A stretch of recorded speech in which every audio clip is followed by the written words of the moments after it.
స్ఫూర్తి, ఒక ఇన్స్పిరేషన్. అణచివేసిన ప్రజలకు వారు ఎప్పుడు కూడా బీద ప్రజల గురించి కొట్లాడేవారు.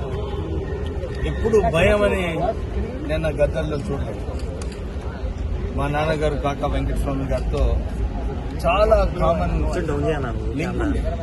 ఎందుకంటే వాళ్ళిద్దరు కూడా కులం మతం ఎప్పుడు కూడా చూడకుండా ప్రజలకు ఎట్లా న్యాయం చేయాలి, ప్రజల కోసం ఎట్లా కొట్లాడాలి అని చెప్పి వారు ఎప్పుడు కూడా అదే దారిలో పోయేవారు. అందు గురించి గద్దర్ గారు మా నాన్నగారు కలుసుకున్నప్పుడు వాళ్ళిద్దరు కూడా ఒక ఇమ్మీడియట్ బాండింగ్ అన్నమాట. వాళ్ళిద్దరి మధ్యలో ఒక స్ట్రాంగ్ రిలేషన్షిప్.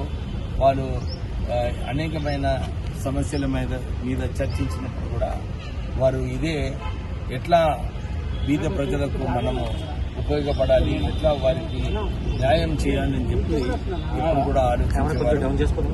గద్దర్ గారు నేను చాలా సార్లు వారిని కలవడం జరిగింది. ప్రత్యేకంగా తెలంగాణ ఉద్యమంలో కూడా వారు ముందుకు వచ్చి లేదు తెలంగాణ వస్తే మన బ్రతుకులు బాగవుతాయని చెప్పి వారు ఒక గట్టిగా పోరాటం చేసిన వ్యక్తులలో గద్దర్ గారు ఒకరు.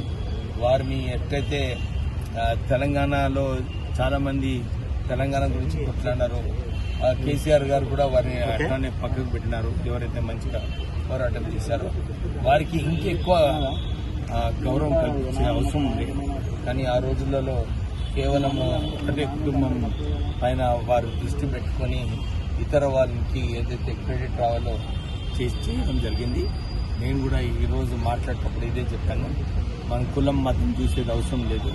వారి సర్వీసెస్ ఏదైతే ఉందో వారు ప్రజల కోసం ఏదైతే కష్టపడి వారు పనిచేస్తారో అది దృష్టిలో పెట్టుకొని వారికి సరైన పద్మశ్రీ అవార్డు కానీ పెద్ద అవార్డు ఇవ్వాలని చెప్పి నేను ఇదే చెప్తున్నాను. మెయిన్ ఇంపార్టెంట్ ఏంటంటే ప్రజల కోసం పనిచేసిన వారు వ్యక్తి గద్దర్ గారు అందరూ కూడా రికగ్నైజ్ చేస్తున్నారు. తెలంగాణ ఉద్యమం వారు ఎప్పుడైతే మూమెంట్లో ఉండేనో వారు మూమెంట్లో వారు నాయకుడు అన్ని చోట్ల పోయి పాటలు పాడేవారు. వారు ఇప్పుడు కూడా నేను అదే చెప్పినాను మీటింగ్లో కూడా వారు ఏదైతే ఏ సమస్య పైన ఉన్న 2 నిమిషాలలో ఒక పాట చేసేవారు. సో వారు నిజంగానే ఎప్పుడు కూడా ఒక వ్యక్తి కోసము, ఒక కులం కోసం, ఒక మతం కోసం కొట్లాడి అందరి కోసం కొట్లాడి ప్రజా సేవకుడు వారికి ఇస్తే బాగుంటుందని చెప్పి. తుపాకీ ప్రధానం వేసుకున్న వాళ్ళకి ఎలా ఇస్తారు అవార్డులు అని మాట్లాడారు. నిజంగా చెప్పాలంటే అబద్ధాలు చెప్పుడు అలవాటు. ఆయన మాలలు వ్యతిరేకిస్తున్నారని ఎక్కడ కూడా మా మీటింగ్ ఏదైతే జరిగిందో మాలా సినిమా జరిగిన కేవలము సెల్ఫ్ రెస్పెక్ట్ ఆఫ్ మాలాస్ కోసం మేము ఆ మీటింగ్ చేసుకున్నాం. అందరు కూడా కులం గురించి చేసుకుంటున్నారు. వేరే కులాలు చేసుకున్నప్పుడు ఎవరు మాట్లాడతలేరు. మాల కులం వాళ్ళు చేసుకున్నప్పుడు ఎందుకు ఇంకా నేను నిజంగా ఆశ్చర్యపడిపోయినా. చాలా మంది మేధావులు మాట్లాడి అరే మాలలు ఇట్లా, అరే వాళ్ళు సుప్రీంకోర్టు డిసిజన్ చదవాలి.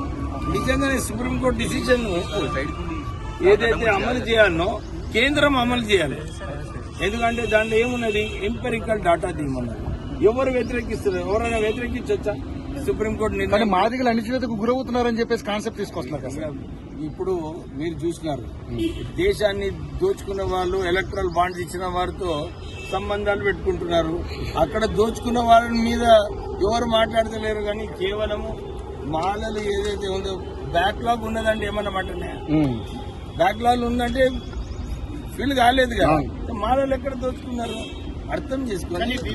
వినండి, ఇప్పుడే శాంత గారు ఏమన్నారు, ఇది డివైడ్ అండ్ రూల్ పాలసీ నడుస్తుంది. కేవలము మాలల మీద ఇప్పుడు ఎంపెరికల్ డాటా అంటున్నారు.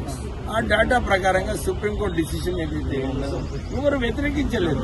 ఇది ఒక పొలిటికల్ డ్రామా, అర్థం చేసుకోవాలి. చరిత్ర చూసుకుంటే నేను చెప్పని చెప్పండి మీరు చెప్పింది మేము వినాలా? నేను చెప్పింది మాట్లాడు. సుప్రీంకోర్టు డిసిషన్ ఎవరు వ్యతిరేకిస్తున్నారు? అమలు చేసేవారు ఎవరు? కేంద్రం చేయాలి, రాష్ట్రాలు చేయాలి. రాష్ట్రాలు చేసుకోవచ్చని చెప్పినారు. ఉద్యోగాలు ఎక్కున్నాయి, సెంట్రల్లో ఉన్నాయి, స్టేట్లో ఉన్నాయి. అదే మోడీ గారు ఆల్రెడీ అనౌన్స్ చేస్తున్నారు. ఇది బీజేపీ ఎజెండా ఉంది. బీజేపీ ఎజెండాని కూడా వీళ్ళు కూడా గుర్తించాలి. కాంగ్రెస్ వాళ్ళు కొందరు చెప్తున్నారు నేను ఇదే అప్పీల్ చేస్తున్నాను. ఈ ట్రాప్ లో పోవద్దు. ఇది ఒక రాజకీయం. ఏదైతే చర్చ జరుగుతుందో ఇది ఒక రాజకీయం. ఎవరి మేధావులు సుప్రీంకోర్టు డిసిజన్ చదివినరా? చదివితే దాని గురించి మాట్లాడాలి. ఏముంది, దీన్ని ఎట్లా ఇంప్లిమెంట్ చేయాలి అని చెప్పి మాట్లాడుకుంటే బాగుంటుంది. దీన్ని అదే చెప్తున్నాను. నేను క్లియర్ గా ఉన్నాను. సుప్రీంకోర్టు డిసిజన్ ఏదైతే ఇచ్చిందో సెంట్రల్ గవర్నమెంట్ జాబ్స్ ఉన్నాయి, స్టేట్ గవర్నమెంట్ జాబ్స్ ఉన్నాయి. మోడీ గారు ఆల్రెడీ మాట ఇచ్చినారు. నేను కరెక్ట్ గ్రౌండ్ తో అందరు కలుసుకొని వాళ్ళిద్దరు కలుసుకొని నా తమ్ముడు అని చెప్పి ఆయన మాట ఇచ్చినాడు. దాన్ని ఎంతసేపు పార్లమెంట్ సెషన్ లో ఉన్నది. పోయి కాలు మొక్కి పెద్దగా కాలు మొక్కితే 2 నిమిషాలు అయిపోయే పని. దాని ప్రకారంగా చేసుకోవాలి. కానీ ఉట్టినే మాలను తిట్టడము అది సరైన పద్ధతి కాదు. నేను ఇప్పుడు కూడా చెప్తున్నా. నేను మొన్న పొద్దున్న ఒక ఇంటర్వ్యూ ఇచ్చినప్పుడు నేను ఇదే చెప్తున్నాను. మా నాన్నగారు ఒక విషయం చెప్పినారు. అది ఇంపార్టెంట్ విషయం ఇక్కడ చెప్పాలి. ఏమన్నారంటే చాలా మంది వాళ్ళని తిట్టినప్పుడు కూడా వారు ఇదే చెప్పేవారు. అరే వాళ్ళ పాపం చిన్న వ్యక్తి నన్ను తిట్టి ఏదైనా 10 వస్తే రానియండి.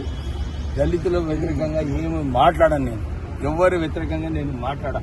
ఎవరైనా నా మీద మాట్లాడి ఉట్టినే నన్ను విమర్శించి వాళ్ళు పెద్దగైతే కానివ్వండి. దళితుడే ముందుకు పోతాడు.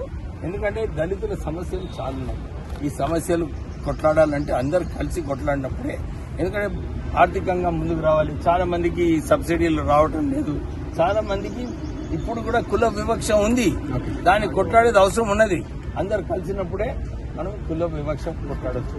ఈ రాజకీయం వదులుకోవాలి. ఎందుకంటే సుప్రీంకోర్టు నిర్ణయం ఇచ్చింది ఆల్రెడీ. దాన్ని ఇంప్లిమెంట్ చేయాలి. దాన్ని ఎట్లా పద్ధతి ప్రకారంగా ఇంప్లిమెంట్ చేస్తారో స్టేట్ గవర్నమెంట్, సెంట్రల్ గవర్నమెంట్ వాళ్ళిద్దరు చేతిలో ఉంది. వాళ్ళు ఇంప్లిమెంట్ చేస్తారు. మీరు వాళ్ళు కూర్చొని మాట్లాడుకున్న పరిస్థితులు ఏమన్నాయి సార్? మాకి మేము గోయా మాల సింహ గర్జన ఏముండి మాలల ఆత్మ గౌరవము, సెల్ఫ్ రెస్పెక్ట్. మేము అక్కడ కూడా మా మీటింగ్ లో ఏమన్నారు,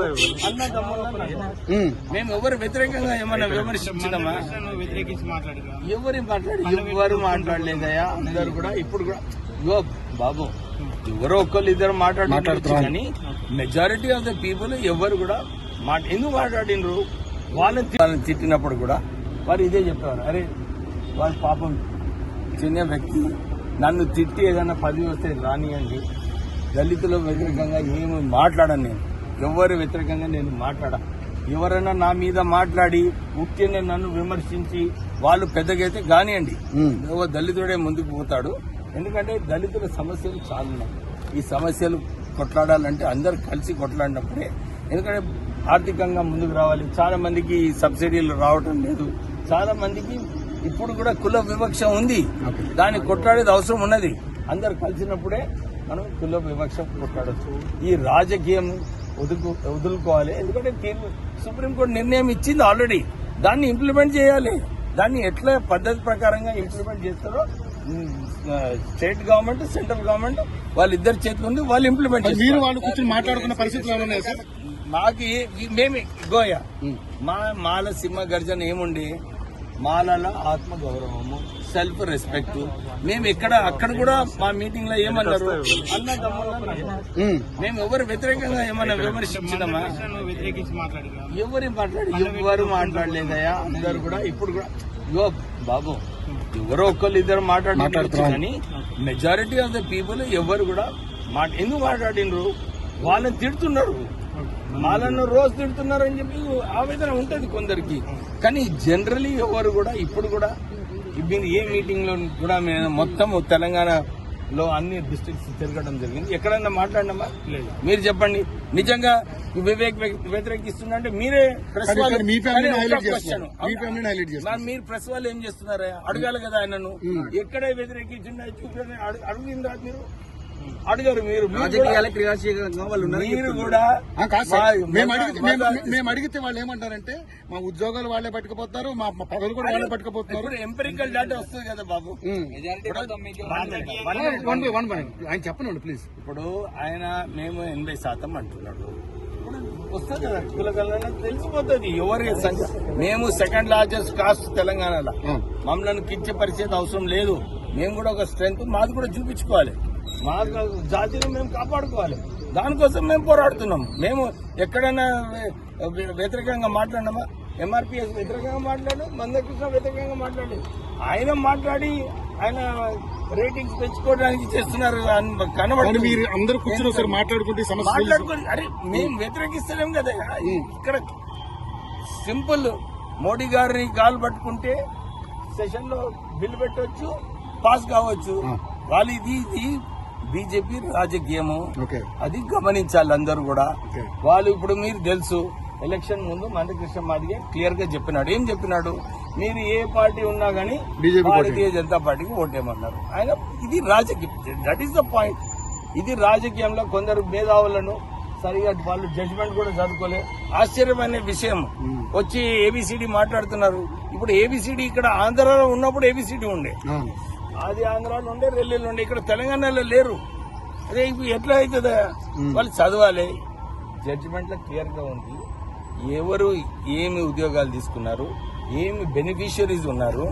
మీరు మొన్న దళిత బంధు తీసుకోండి, తెలంగాణలో మొత్తము దళిత బంధులు ఒక సామాజిక వర్గానికి రావడం జరిగింది. ఈ ఇంపెరికల్ డేటా అంటే ఇదే.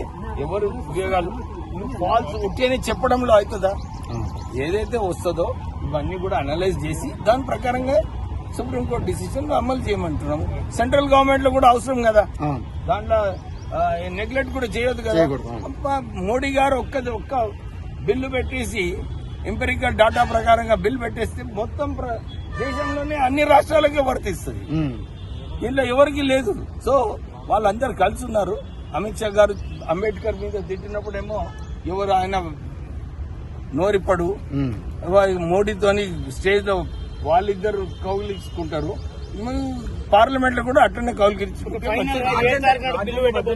2014 లో వివేక్ బిల్లే పెట్టలేదు. నేను చాలా సార్లు చెప్పిన, నేను ఎక్కడైనా ఈ బిల్లు వ్యతిరేకంగా ఏమైనా చర్యలు తీసుకుంటే నేను రాజకీయాల నుంచి రాజ్యాంగబద్ధంగా చేస్తే మీరు సపోర్ట్ చేస్తారా? రాజ్యాంగబద్ధంగా మా రెజల్యూషన్ ఏమన్నది, సినిమా గర్జనల పాపులేషన్ వైజ్ మీరు రిజర్వేషన్ పెట్టండి, దాని ప్రకారంగా ఏం చేయాలో రాజ్యాంగాన్ని చేయాలి అని చెప్పి మా రెజల్యూషన్ ఉన్నది.